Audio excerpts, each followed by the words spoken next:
Most garden aisles are designed to make you feel like you're missing something. Dollar Tree is especially good at this. Everything looks useful, everything looks harmless, and because the price is low, it feels like there's nothing to lose. But in gardening, my dear friends, the real cost usually doesn't show up at the register. It shows up later when something snaps, warps, fades, or quietly stops doing the job you bought it for. Welcome back to Daily Garden Guide, your trusted companion for gardening wisdom. Over the past few months, I tested a wide range of Dollar Tree garden items under real conditions. Not unboxing videos, not one afternoon on a table, but actual use outside, in soil, in sun, through watering and weather. And after all of that, only a small handful are things I would buy again in 2026. Today, I'm not showing you everything Dollar Tree sells for the garden. I'm only showing you what proved itself useful, durable enough, and genuinely worth the space it takes up. Because saving money in the garden isn't about buying cheap things. It's about not buying the wrong ones. So settle in with your cup of tea, and let's talk honestly about what actually works. Before we look at anything specific, it helps to understand how these were judged. Every item you'll see today was used the way a normal home gardener would use it. No special care, no gentle handling. If it was meant to go in soil, it went in soil. If it was meant to sit in the sun, it stayed there. If it was meant to be handled with wet hands, it was. The standard wasn't perfection. The standard was honesty. Does it do what it claims to do? Does it last long enough to justify buying it? And does it save money over time instead of creating replacement costs later? Anything that failed those tests didn't make it into this video. Now, this isn't a haul video. It's not sponsored and it's not meant to encourage buying more. If anything, this video is about buying less, more carefully. Some Dollar Tree garden items really do have a place, especially for small gardens, seed starting, temporary setups, or lightweight tasks. But they need to be chosen with intention. So let's start with the first item that surprised me in a good way. Item 1, plastic seed starting trays with drainage holes. At first glance, these don't look like much. Thin plastic, lightweight, stackable, the kind of thing most people assume will crack after a week. And to be fair, some versions do. But the trays with proper drainage holes, the ones meant specifically for seed starting, performed better than expected. Seed starting can get expensive quickly, especially if you're starting many varieties. These trays promise a low-cost way to organize seedlings without investing in bulky systems. Here's what mattered. The plastic is flexible, not brittle. That flexibility matters more than thickness. It allows the tray to absorb minor stress instead of cracking immediately. When filled with seed starting mix and bottom watered, the trays held their shape. They didn't bow and they didn't split at the corners. Drainage was adequate, not generous, but functional. Excess water moved through instead of pooling, which is the main failure point in cheap trays. Now, these are not lifetime trays. They are not replacements for rigid greenhouse flats. But for 1 to 2 seasons of seed starting, they performed reliably. They're best for gardeners starting seeds on a table, shelf, or windowsill, especially if space is limited. Used gently, cleaned after the season, and stored flat, these are worth buying. Used as all-purpose plant carriers, or overloaded with heavy soil, they won't last. Verdict, worth buying for seed starting only. Item 2, plant labels, plastic, not wood. Plant labels are one of those things gardeners buy over and over again because they keep disappearing or degrading. Dollar Tree sells several versions, but only one type held up. The basic plastic stake labels. Losing track of what you planted is frustrating, especially when seedlings look identical for weeks. In testing, the plastic labels resisted moisture well. They didn't swell, rot, or soften.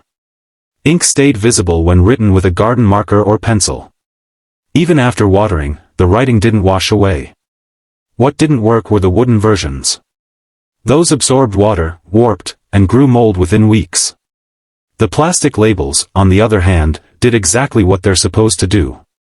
Sit quietly and keep information readable. Anyone starting seeds, anyone growing multiple varieties, anyone who's tired of guessing, these are for you. They're not decorative, they're not elegant, but they're practical. Verdict: worth buying. Simple, reliable, no fuss. Item 3, small hand scoop, lightweight tasks only. This one comes with a condition. Dollar Tree hand scoops look like miniature versions of proper garden tools, and that's exactly how they should be treated, as miniature tools. People buy them expecting a scaled-down shovel. That's where disappointment usually comes from. Used correctly though, they work for seed starting mix, potting soil, compost topping, or transferring soil into small containers. The scoop performed well. The plastic didn't flex excessively under light loads. The handle was comfortable enough for short tasks. Where it failed was in dense soil. Any attempt to dig, pry, or lift compacted dirt caused visible stress on the handle connection. So who is this actually for? Gardeners working at a potting bench, people filling containers, anyone dealing with light materials, not ground soil. It's not a digging tool, it's a transferring tool. When used that way, it holds up. Verdict: worth buying with limits. Before we continue, I'd love to hear from you. Have you tried any Dollar Tree garden items that surprised you, either good or bad? Drop a comment below and share your experience. And if you're finding this honest review helpful, please give this video a thumbs up. It really helps other gardeners find this information. Now, this is the part many people skip. Cheap garden items often work perfectly until they're asked to do more than they were designed to do. Most failures aren't sudden, they're gradual.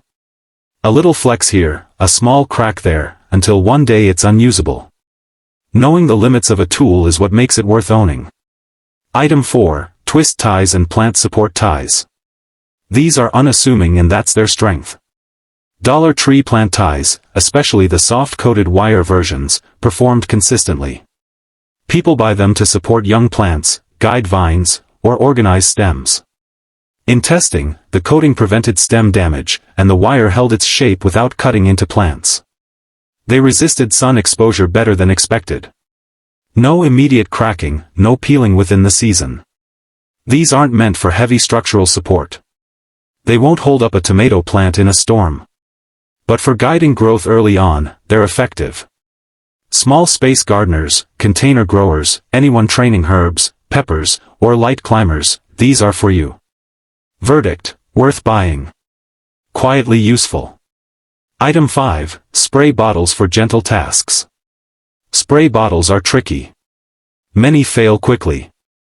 Leaks, broken triggers, uneven spray. The Dollar Tree versions worked, but only for specific tasks.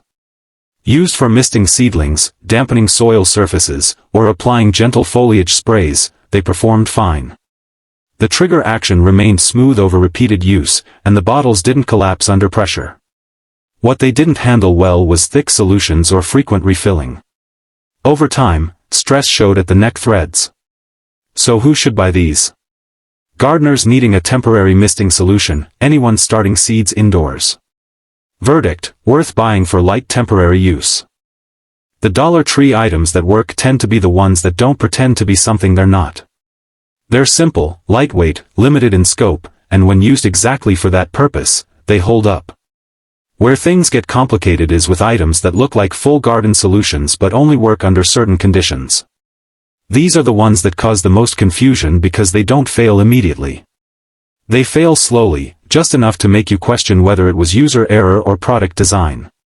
Item 6, small plastic plant pots, 2 to 4 inches. These are everywhere and people buy them for good reason. They're cheap, they're stackable, and they seem perfect for seedlings, cuttings, or temporary transplants. In testing, these pots performed well only when treated as temporary containers. Filled with light potting mix and used indoors or in shaded outdoor areas, they held their shape. Drainage holes were adequate. Roots developed normally. But once exposed to prolonged sun, especially in midsummer, the plastic began to stiffen and lose flexibility. That stiffness is the beginning of failure. It doesn't crack immediately, but it stops forgiving stress. So who are these actually for? They're ideal for starting seedlings, rooting cuttings, or holding plants briefly before transplanting. They are not ideal for full-season outdoor growth, larger plants, or anything that needs stability in wind. If you think of them as plant nursery containers, not permanent homes, they make sense. Verdict: worth buying for short-term use only. Item 7, garden gloves, light duty only. Garden gloves are one of the most tempting Dollar Tree purchases. You always need them and they always wear out. The lightweight fabric gloves performed acceptably for gentle tasks. Planting seedlings, pulling small weeds, handling dry soil. What they didn't tolerate well was abrasion. Repeated contact with rough soil, rocks, or wooden edges wore them down quickly. Seams loosened, fabric thinned. This doesn't make them useless. It just defines their role. Gardeners who want a barrier between skin and soil, gardeners working with containers, doing light maintenance rather than heavy digging, these are for you. Anyone doing serious bed prep, pruning, or working with thorny plants should skip them. Verdict: conditionally worth buying. Disposable mindset required. Item 8, plastic plant saucers. These are rarely talked about, but they're quietly useful. Dollar Tree plant saucers, especially the thicker versions, handled water well. They didn't warp immediately. They contained runoff without cracking. Used under small to medium containers, they did exactly what they're supposed to do. The problem arises when they're oversized for their thickness. Large saucers filled with water became unstable and flexed under weight. So the rule here is simple. Match size to load. Indoor gardeners, patio container growers, anyone protecting surfaces from water damage, these work well. Verdict: worth buying if sized appropriately. Item 9, watering can, small capacity. This one surprises people. Dollar Tree watering cans don't look promising. Thin plastic, small handles, basic spout. But for indoor plants, seedlings, and small container gardens, they worked. The water flow was gentle. The handle remained intact under light loads. The spout didn't clog easily. Where they failed was capacity. Filling them completely added stress to the handle connection over time. So again, this is about limits. Someone watering houseplants, seed trays, or a few small containers will find these useful. Not someone watering an entire garden bed. Verdict: worth buying for limited use. If you haven't already, please subscribe to Daily Garden Guide. We're building a community of gardeners who value honest, practical advice over hype. Hit that notification bell so you don't miss our next gardening wisdom session. Now let's talk about where money quietly disappears. Decorative garden items. Dollar Tree sells a lot of garden decor. Stakes, signs, ornaments, solar pieces. They look charming in store. Outdoors, most of them didn't hold up. Paint faded quickly. Stakes bent or snapped. Plastic degraded in sunlight. Solar lights stopped charging reliably. The issue isn't that they're decorative. It's that they're temporary decor, sold as seasonal but often used as permanent.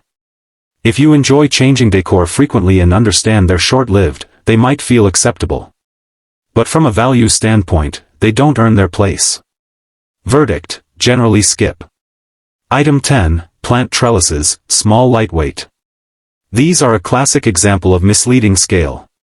The small plastic trellises worked for what they could realistically support. Light vines, young plants, gentle training. They did not work for tomatoes, cucumbers, or anything with weight or wind exposure.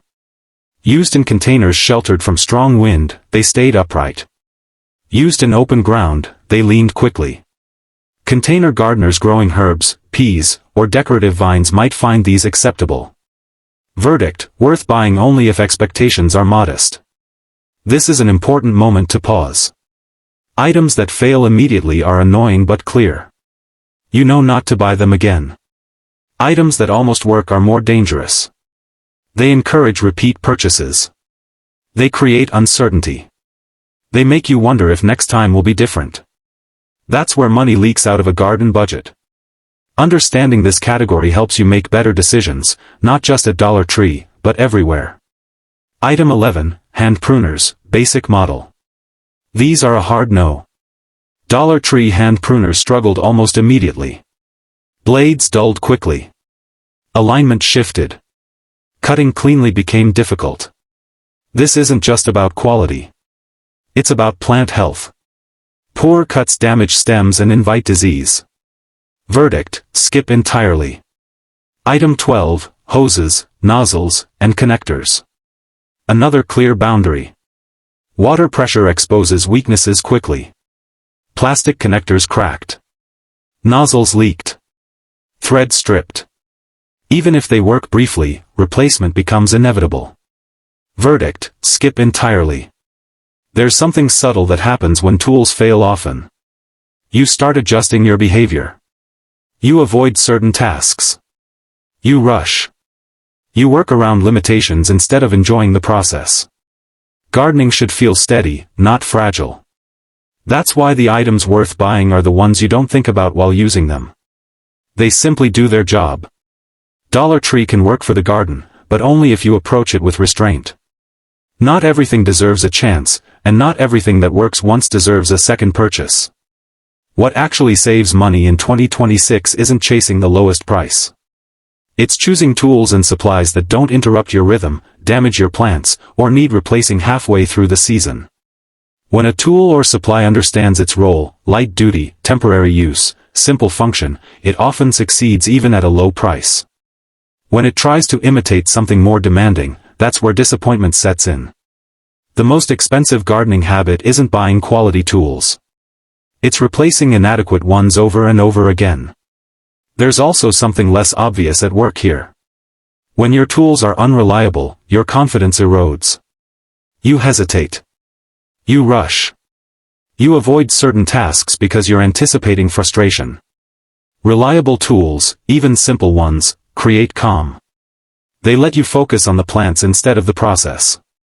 That's why I would rather own fewer tools that work quietly than a shelf full of bargains that constantly need attention. If you do shop Dollar Tree for garden items in 2026, I'd suggest going in with one question. Is this asking to do more than it reasonably can?